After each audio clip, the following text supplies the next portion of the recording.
Thank you very much. That's so nice. Sit, please. We have tens of thousands of people watching us right down the road. Tens of thousands. So I congratulate you, and at least we picked a beautiful day. You can't get a more beautiful day. I want to thank our Vice President, Mike Pence, for that wonderful introduction. I also want to thank you and Karen for being true champions for life. Thank you, and thank Karen. Today I'm honored and really proud to be the first president to stand with you here at the White House to address the 45th March for Life. That's very, very special. 45th March for Life, and this is a truly remarkable group. Today, tens of thousands of families, students, and patriots, and really just great citizens gather here in our nation's capital. You come from many backgrounds, many places, but you all come for one beautiful cause: to build a society where life is celebrated, protected, and cherished. The March for Life is a movement born out of love.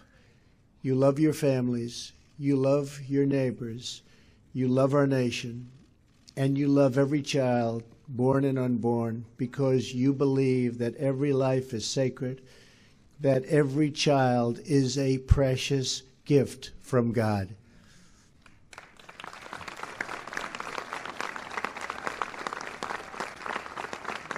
We know that life is the greatest miracle of all. We see it in the eyes of every new mother who cradles that wonderful, innocent, and glorious newborn child in her loving arms. I want to thank every person here today and all across our country who works with such big hearts and tireless devotion to make sure that parents have the care and support they need to choose life.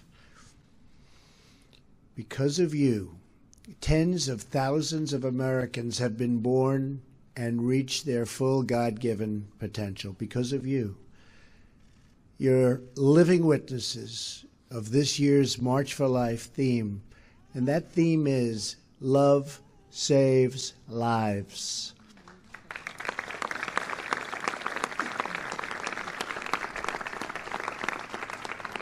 As you all know, Roe versus Wade has resulted in some of the most permissive abortion laws anywhere in the world.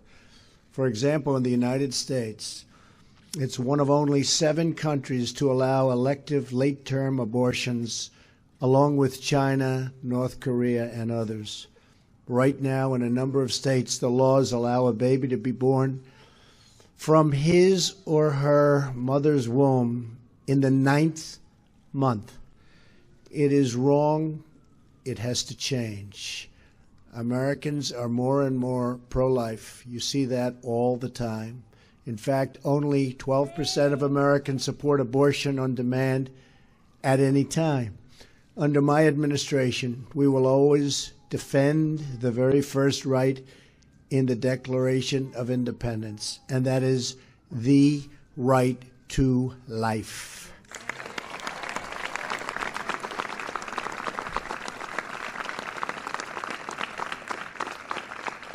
Tomorrow will mark exactly 1 year since I took the oath of office. And I will say our country is doing really well. Our economy is perhaps the best it's ever been. You look at the job numbers, you look at the companies pouring back into our country, you look at the stock market at an all-time high, unemployment, 17-year low, unemployment for African-American workers at the lowest mark in the history of our country, unemployment for Hispanic at a record low in history, unemployment for women, think of this, at an 18-year low. We're really proud of what we're doing. And during my first week in office, I reinstated a policy first put in place by President Ronald Reagan, the Mexico City policy. I strongly supported the House of Representatives' pain-capable bill which would end painful late-term abortions nationwide. And I call upon the Senate to pass this important law and send it to my desk for signing.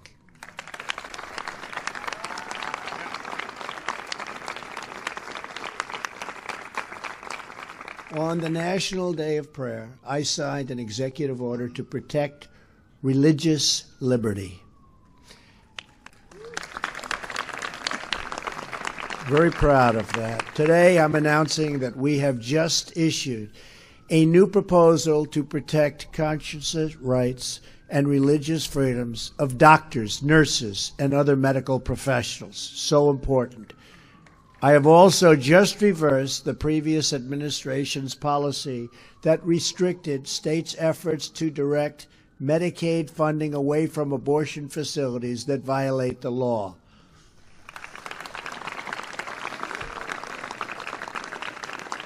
We are protecting the sanctity of life and the family as the foundation of our society. But this movement can only succeed with the heart and the soul and the prayer of the people. Here with us today is Mary Anna Donadio from Greensboro, North Carolina. Where is Mariana? Hello, come on up here, Mariana. Come. Nice to see you, Mariana. Mariana was 17 when she found out she was pregnant. At first, she felt like she had no place to turn. But when she told her parents, they responded with total love, total affection, total support. Great parents? Great? I thought you were going to say that. I had to be careful. Mariana bravely chose life and soon gave birth to her son. She named him Benedict, which means blessing. Mariana was so grateful for her parents' love and support that she felt called to serve those who were not as fortunate as her. She joined with others in her community to start a maternity home to care for homeless women who were pregnant. It's great. They named it Room at the Inn. Today, Mariana and her husband, Don, are the parents of 6 beautiful children, and her eldest son, Benedict, and her daughter, Maria, join us here today. Where are they? Come on over.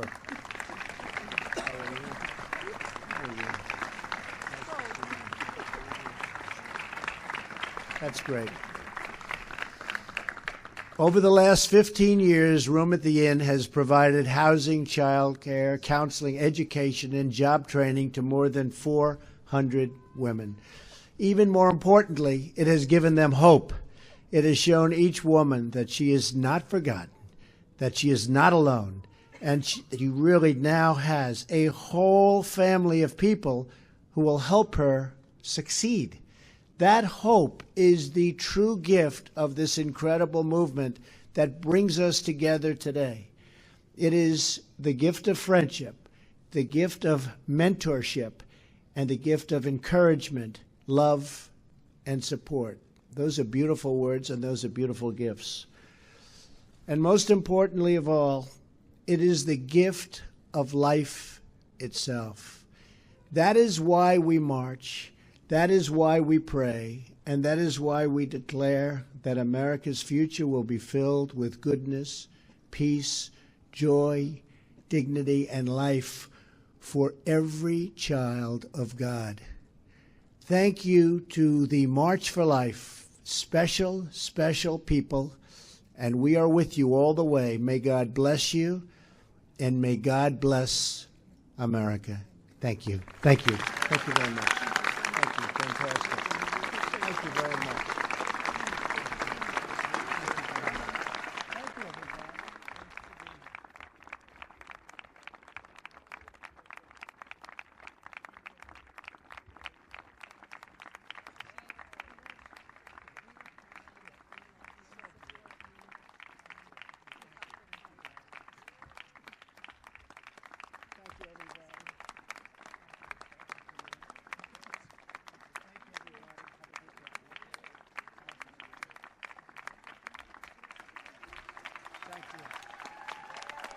Thank you, everybody.